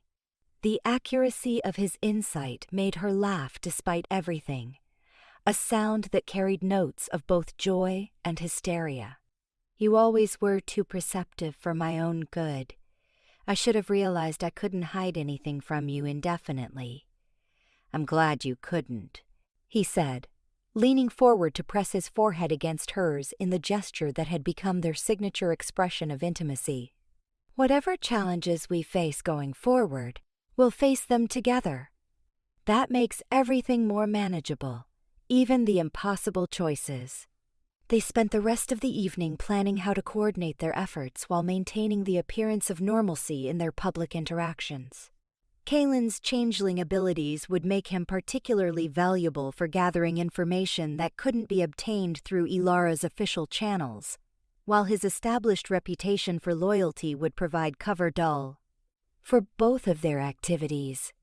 The following weeks established a new routine as they worked together to monitor Titania's deteriorating condition while providing Lucien with the intelligence she needed to prepare for various contingencies. The Queen's paranoid focus on internal threats had indeed prevented her from launching attacks on the Night Court, but it had also created an atmosphere of fear and suspicion that was slowly poisoning the Spring Court, From within, Elara's enhanced sight revealed the continuing decay of the magical infrastructure that supported their realm, while Kaelin's network of contacts provided insights into how the common people were responding to their queen's increasingly erratic behavior. The picture that emerged was deeply troubling. A realm caught between the instability caused by its ruler's madness and the growing external pressures that madness was creating. Their first major crisis came when Titania announced her intention to conduct a magical purge of the entire court, using her enhanced abilities to scan every individual for signs of treasonous thoughts, divided loyalties. Such a procedure would inevitably expose Elara's blood pact with Lucien, ending both her mission and quite possibly her life. We need to find a way to prevent the purge without making it obvious that we have something to hide, Elara said during one of their private planning sessions. If Titania scans me with her full power, she'll detect the night court magic flowing through my veins immediately. Kaelin frowned, his changeling senses analyzing the magical signatures involved in their predicament. What if we created a distraction significant enough to force her to postpone the purge? Some external threat that would require her immediate attention and make internal security seem less urgent by comparison. The suggestion had merit, but implementing it would require careful coordination with Lucien to ensure that any manufactured crisis didn't spiral into the very conflict they were trying to prevent. After much discussion, they settled on a plan that would involve false intelligence about night court military movements near the border, designed to seem threatening enough to capture Titania's attention without actually justifying a preemptive strike. The deception required Elara to contact Lucien and arrange for convincing but ultimately harmless troop movements that would appear threatening to spring court scouts. It was another layer of manipulation added to an already complex web of lies, but the alternative of allowing Titania to discover their true loyalties seemed far worse. The plan worked better than they had dared to hope, with reports of night court military activity triggering exactly the kind of paranoid response they had anticipated. Titania's attention shifted immediately from internal purges to external defenses, giving them breathing room to continue their intelligence gathering while she focused on countering threats that existed more in her imagination than in reality. But success came at a cost, as the fabricated crisis further destabilized Titania's already fragile mental state. Her responses to the perceived night court provocations became increasingly erratic, swinging between proposals for immediate military retaliation and paranoid theories about coordinated attacks from multiple enemies. The magical storms that accompanied her emotional outbursts grew more frequent and destructive, causing damage throughout the palace that her servants struggled to repair. "She's getting worse," Kaelin observed after witnessing one particularly violent episode where Titania's rage had withered an entire garden in seconds. Each new stress seems to accelerate her deterioration rather than helping her focus. We may be running out of time to find a peaceful solution to this crisis. Elara nodded grimly, her enhanced sight revealing the extent of damage each of Titania's outbursts was causing to the realm's magical foundations. Cracks were spreading through the very fabric of reality that supported the spring court, and she could see places where the barriers between dimensions had grown dangerously thin. If the decay continued unchecked much longer, their realm might collapse entirely regardless of any external threats. "Lucien needs to know how rapidly the situation is deteriorating," she said, making the decision with heavy reluctance. "If we're going to act, it has to be soon, before Titania's condition becomes completely irreversible." That night, she made contact with the Night Queen through their blood pact connection, finding herself transported to the same moonlit grove where they had met before. Lucien materialized from the shadows with her usual ethereal grace, but Elara could see tension in every line of her pale form. "The situation has grown more urgent than we anticipated," Elara reported without preamble. Titania's mental state is deteriorating at an accelerating pace, and the magical damage she's causing may soon reach irreversible levels. The spring court's dimensional barriers are beginning to fail in several locations. Lucien's silver eyes widened with alarm at this news. How long before complete structural collapse becomes inevitable? At the current rate of decay, perhaps 2 or 3 months, Elara estimated, the timeline feeling impossibly short given the magnitude of what needed to be accomplished. Possibly less, if she suffers any major emotional trauma that triggers a truly catastrophic outburst. Then we must move to the final phase of our plan, Lucien said, her voice taking on the formal cadence she used for matters of greatest importance. I had hoped to avoid direct intervention, but circumstances no longer permit such luxury. We need to remove Titania from power before her madness destroys both our realms. The words sent a chill through Elara's veins, as she realized the true scope of what Lucien was proposing. You're talking about deposing a sitting queen. The political ramifications alone could destabilize everything we're trying to protect, not to mention the magical consequences of breaking the bonds that tie her to the realm. The alternative is watching both courts collapse into chaos when the dimensional barriers fail completely, Lucien countered. I've been consulting with my most trusted advisors and magical theorists, and they all agree that Titania's connection to the Spring Court's power source has become too unstable to maintain. Her removal from the throne might actually help stabilize the magical fluctuations rather than making, quote, them worse. Elara found herself in the impossible position of arguing against a plan that her rational mind recognized as necessary, while her heart rebelled against the idea of betraying Titania so completely. The Spring Queen had been like a mother to her, despite her flaws, and the thought of actively participating in her downfall felt like the ultimate violation of everything she had once held sacred. What exactly are you proposing? She asked, though she dreaded hearing the answer. A carefully orchestrated intervention that will appear to be motivated by concern for Titania's health rather than political ambition, Lucien explained. We would need to demonstrate to the Spring Court's nobility that their queen is no longer capable of ruling effectively. Then present an alternative that preserves the realm's stability while removing her from positions where her madness can cause further damage. The plan that Lucien outlined was elegant in its complexity, designed to minimize bloodshed while maximizing the appearance of legitimacy.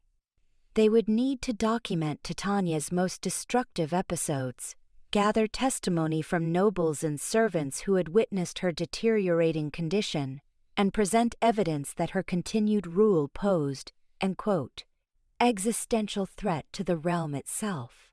And who would you propose as her replacement? Elara asked, though she suspected she already knew the answer.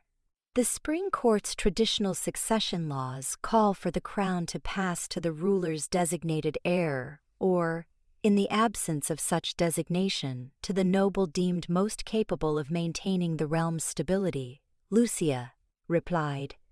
Given your unique position as someone trusted by both courts, and your demonstrated ability to navigate complex political situations, you would be the logical candidate. The suggestion hit Elara like a physical blow, leaving her momentarily speechless with shock and horror. The idea of accepting the Spring Court's crown through betrayal and manipulation seemed like the ultimate corruption of everything she had once believed about herself.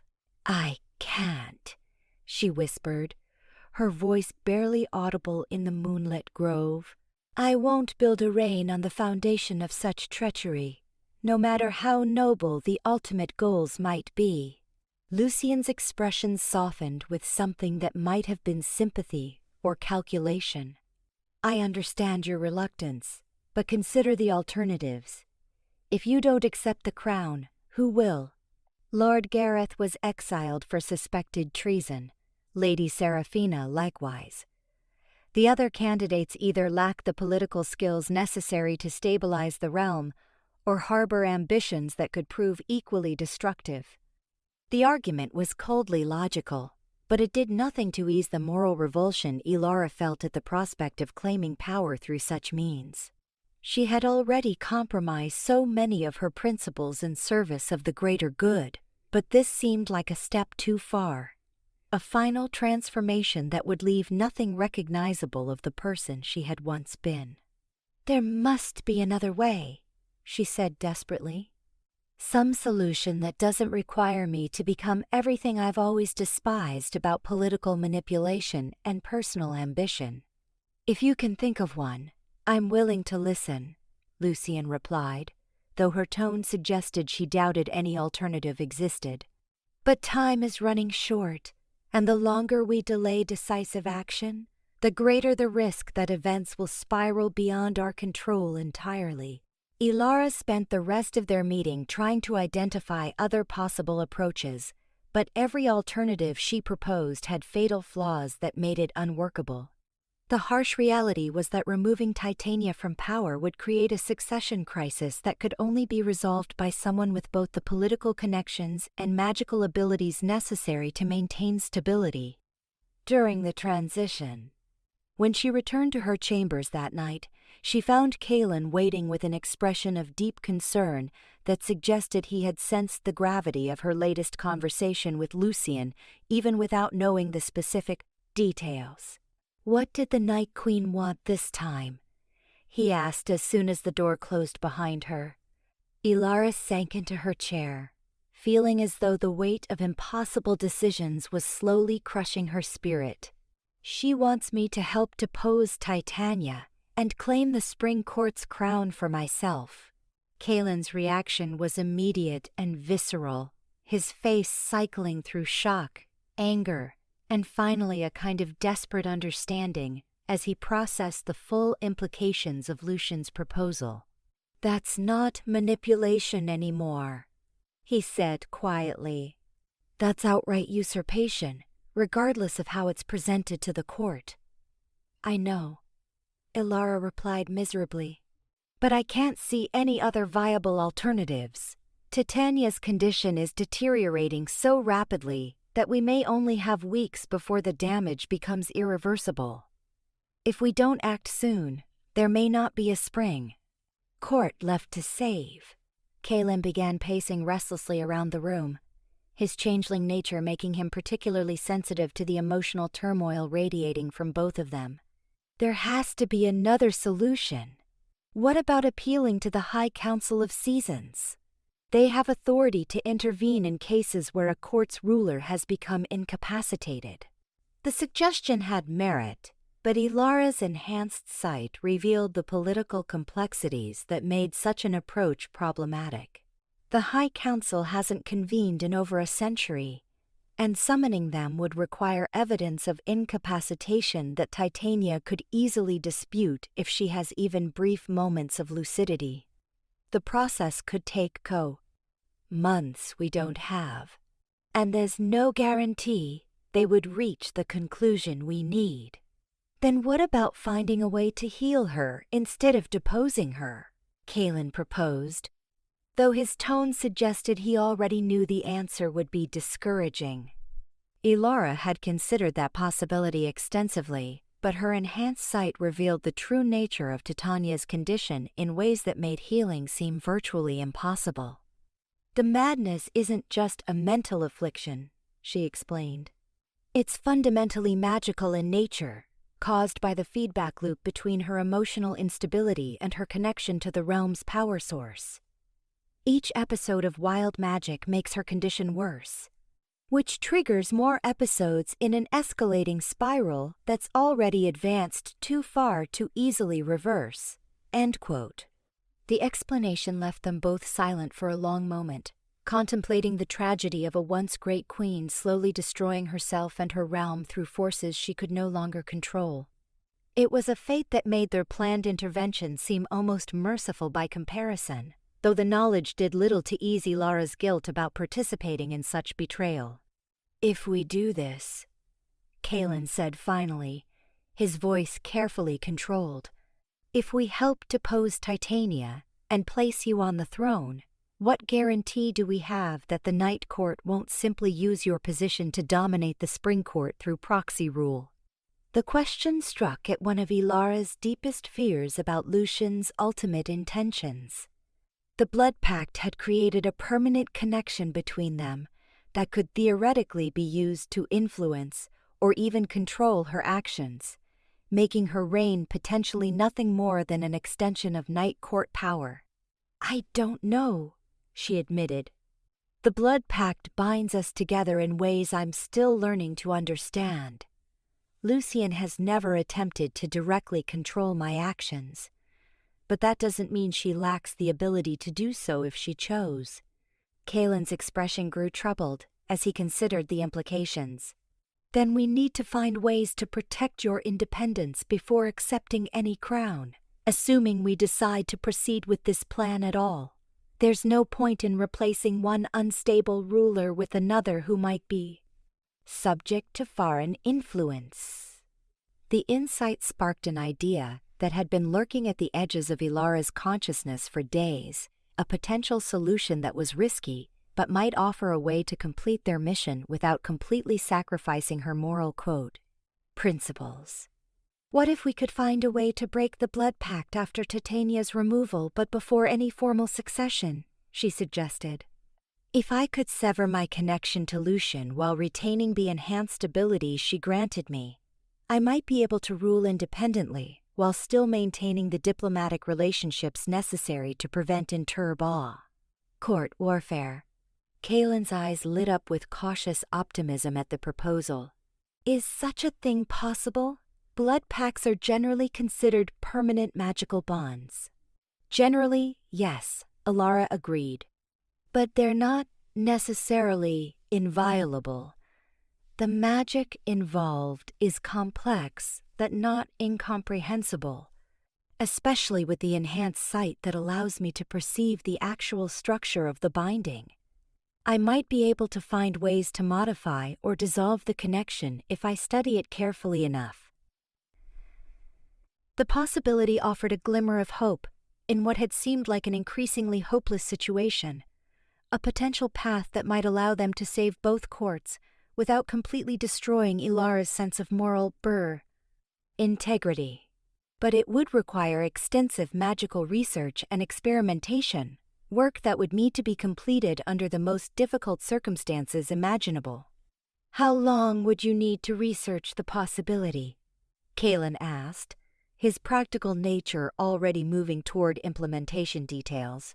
"Several weeks at minimum," Elara estimated. "The magical theory involved is extraordinarily complex, and I would need access to resources that might not be available within the Spring Court's libraries. I might need to make additional contact with Lucien to access Night Court magical texts, which would mean maintaining the deception even longer." The prospect of extending her betrayal for weeks, or potentially months, made her stomach clench with renewed guilt, but the alternative of proceeding without adequate preparation seemed even worse. If she was going to accept responsibility for Titania's fate and the Spring Court's future, she needed to ensure that her actions would actually improve the situation rather than simply creating new forms of instability. "I'll help however I can," Kaelin promised. "My changeling heritage gives me access to magical traditions that might offer different perspectives on blood pact dissolution. Between your enhanced sight and my alternative magical knowledge, we might be able to find solutions that neither of us could discover alone." The offer of partnership in even this most dangerous endeavor filled Elara with gratitude and determination in equal measure. Whatever challenges lay ahead, whatever moral compromises might still be required, she would at least face them with someone who understood both the necessity of their actions and the cost of the choices they were making. Over the following days, they began the delicate process of researching blood pact dissolution, while maintaining their normal court duties and continuing to gather intelligence for Lucien. The work required accessing magical texts that were technically restricted to senior court mages, necessitating careful planning to avoid attracting unwanted attention. Kaelin's changeling abilities proved invaluable for these covert research efforts, as his shape-shifting talents allowed him to access secured areas of the palace library during hours when they would normally be unoccupied. His alternate magical traditions also provided insights into binding dissolution that complemented Elara's more formal magical education.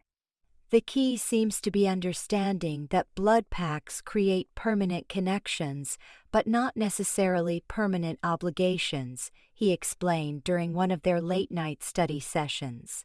If we can find ways to fulfill or transform the original bargain, the binding might naturally dissolve without requiring direct magical intervention.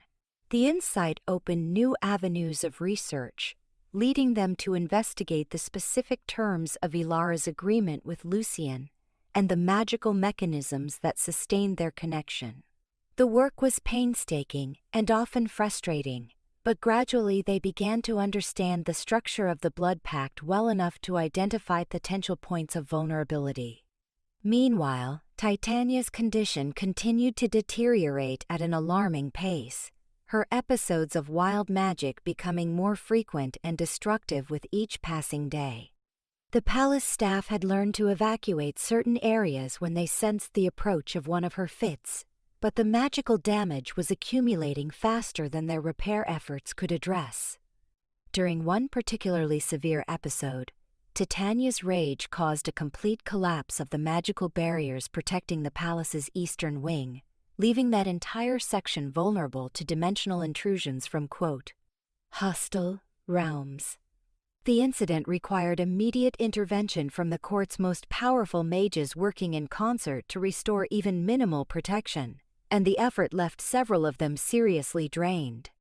"We can't wait much longer," Elara told Kaelin after witnessing the near catastrophe. "If Titania suffers another major episode before we're ready to act, she might cause damage that no amount of political maneuvering can repair." Their research had revealed several promising approaches to blood pact dissolution, but testing any of them would require careful experimentation that might be detected by either Titania or Lucien. They needed to find a way to proceed without alerting either queen to their true intentions until they were ready to reveal their plan. The solution came from an unexpected source when Captain Theron approached Elara with concerns about the queen's deteriorating mental state. The guard captain had served the spring court for over 50 years and had never seen anything like Titania's current condition. "I'm worried about Her Majesty's health," he confided during what appeared to be a routine security briefing. "The episodes are becoming more frequent and severe, and I'm not sure our current security measures are adequate to protect either the Queen or her subjects from the consequences of her difficulties." The conversation provided Elara with the opening she needed to begin building support for intervention without appearing to initiate the idea herself. "Have you spoken with any of the other senior staff about your concerns?" she asked carefully. "Several of us have discussed the situation informally," Theron admitted. "We're all troubled by what we're witnessing, but none of us know what protocols exist for addressing such circumstances. Queens aren't supposed to become unwell in ways that threaten the stability of their realms." The admission revealed that the palace staff was already beginning to recognize the need for some kind of intervention, creating potential allies for any plan that could be presented as protecting both Titania and the realm from further harm. If Elara could position herself as someone reluctantly accepting responsibility rather than actively seeking power, she might be able to minimize the appearance of ambitious manipulation. "Perhaps we should research the historical precedents for such situations," she suggested.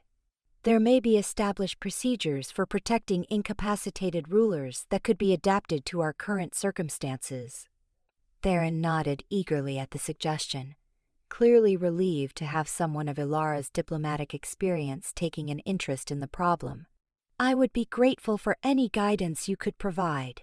The safety of both the Queen and the realm depends on finding appropriate solutions to these challenges.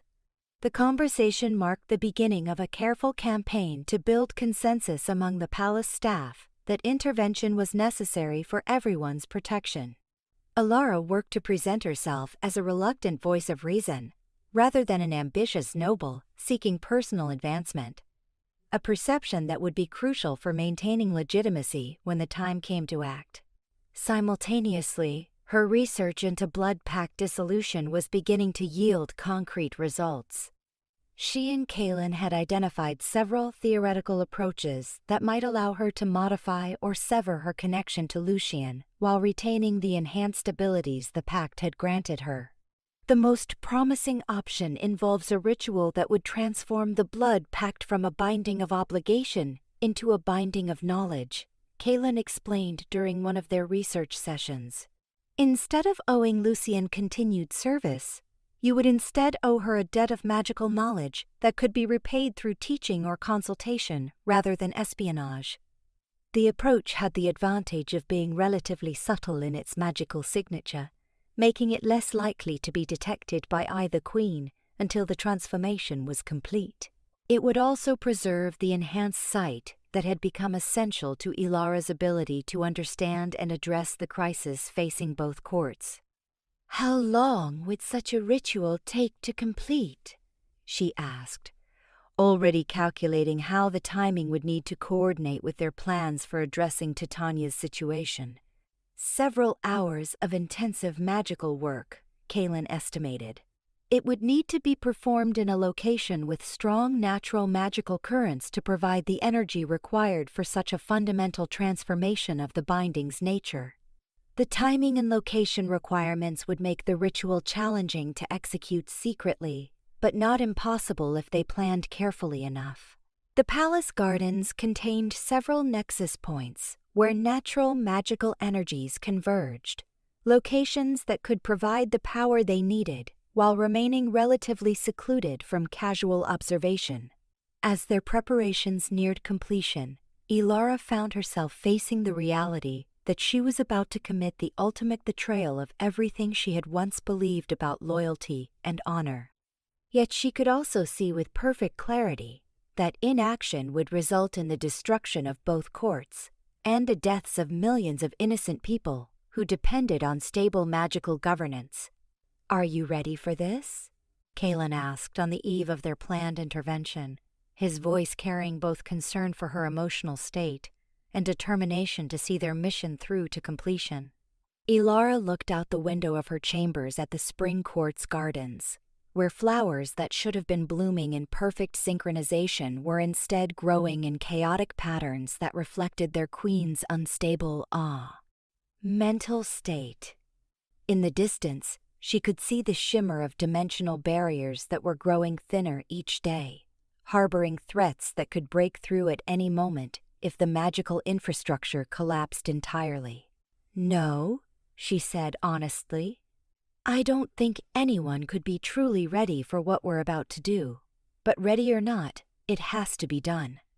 Too many lives depend on our success for us to let personal doubts or moral reservations stop us now." Kaelin moved to stand beside her at the window, his presence offering comfort and strength even in the face of their impossible circumstances. "Then we proceed tomorrow night. The lunar alignment will be optimal for the blood pact modification ritual, and Captain Theron has arranged for a security exercise that will give us access to the Eastern Maya gardens without interruption." The plan they had developed was complex but carefully crafted to minimize risks while maximizing their chances of success. They would begin with the blood pact modification ritual, transforming Elara's connection to Lucien in ways that would preserve her enhanced abilities while freeing her from ongoing obligations. Then they would proceed with documenting Titania's latest episode of destructive madness, gathering evidence that could be presented to the court's senior nobles as justification for protective intervention. If everything went according to plan, they would be able to remove Titania from active rule while presenting Elara's succession as a reluctant acceptance of responsibility rather than ambitious usurpation. The success of the entire endeavor would depend on their ability to manage the complex political and magical forces involved, while maintaining the appearance of acting in everyone's best interests. "Whatever happens tomorrow," Elara said, turning from the window to face the man who had become her partner in both love and treason, "I want you to know that having your support has made the impossible seem merely difficult. I couldn't have found the strength to do what's necessary without knowing that someone understood why such terrible choices had become inevitable." Kaelin's response was to pull her into his arms, holding her with fierce tenderness that conveyed all the emotion words couldn't adequately express.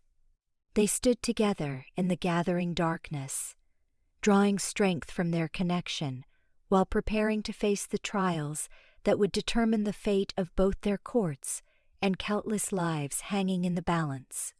The next evening arrived with the kind of deceptive calm that often preceded momentous events, the spring air soft and warm despite the magical tensions crackling beneath the surface of the court's daily routines. Elara spent the day maintaining her normal activities while mentally rehearsing every step of the night's planned activities, knowing that a single mistake could result in disaster for everyone involved.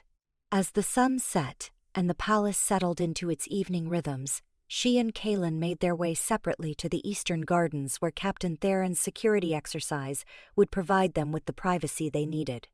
The gardens at night were transformed by moonlight and shadow into something that seemed almost otherworldly, the perfect setting for magic that would reshape the fundamental nature of reality. The nexus point they had selected was located in a grove of ancient oak trees, whose roots reached deep into the magical currents that flowed beneath the spring court. Standing among them, Elara could feel the power thrumming through the earth like a great heartbeat, ready to be channeled into the ritual that would determine her future and the fate of both realms. "Are you certain about this?" Kaelin asked one final time as they prepared to begin, offering her one last chance to reconsider before crossing a line that could never be uncrossed. Elara placed her hand over her heart, feeling the silver scar that marked her blood packed with Lucien pulsing with dark energy. In a few hours, that mark would be transformed into something entirely different, a symbol of knowledge shared rather than service owed. The change would free her to rule the spring court according to her own conscience, while maintaining the diplomatic relationships necessary to prevent intercourt warfare.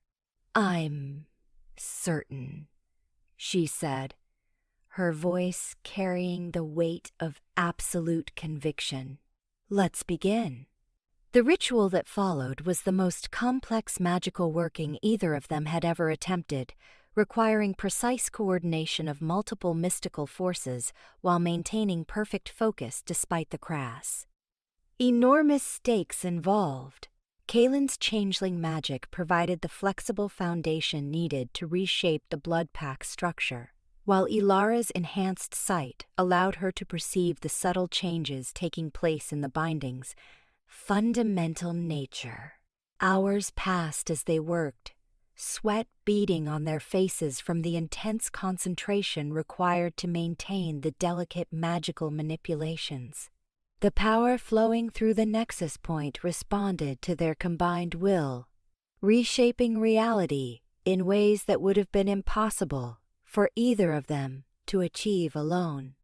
Finally, as dawn approached, the transformation was complete. The silver scar on Elara's palm still glowed with magical energy, but its nature had fundamentally changed, from a mark of servitude to a symbol of shared knowledge. She could still sense her connection to Lucien, but it no longer carried the compulsive weight of obligation that had driven her espionage activities. "It's done," she whispered, hardly daring to believe they had succeeded in such a dangerous undertaking. "I can feel the difference. The binding is still there, but it's changed into something I can live with." Kaelin smiled with exhausted triumph, his changeling features sharing the strain of the night's magical exertions. Then we proceed to the next phase. By this time tomorrow, you'll either be queen of the spring court, or we'll both be dead for treason." The stark assessment of their situation might have been terrifying under other circumstances, but after everything they had already accomplished, it seemed almost anticlimactic. They had committed themselves to this path weeks ago, and now they would see it through to whatever conclusion awaited them. As they made their way back toward the palace, Elara felt a strange sense of peace settling over her despite the monumental challenges that lay ahead.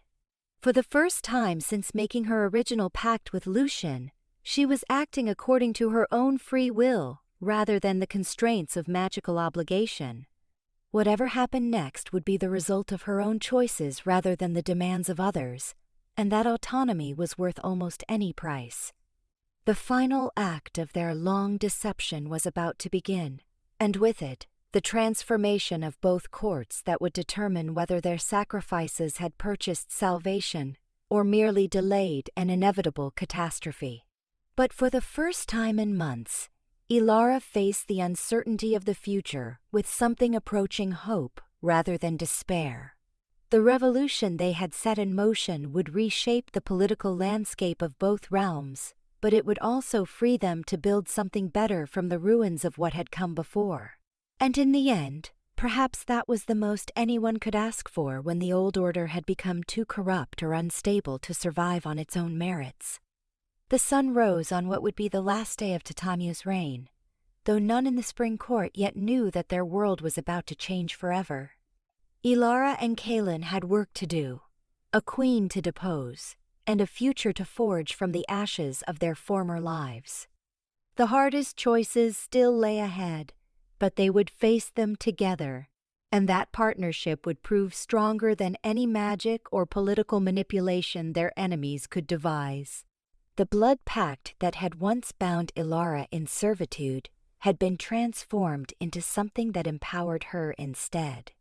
And with that transformation came the possibility of redemption for all the betrayals and deceptions that had brought them to this moment. Whether they would succeed in saving both courts remained to be seen, but they had finally claimed the freedom to try on their own terms rather than those imposed by others. And in a world where so much had been lost to madness and political manipulation, that freedom to choose their own path forward represented the most precious victory of all.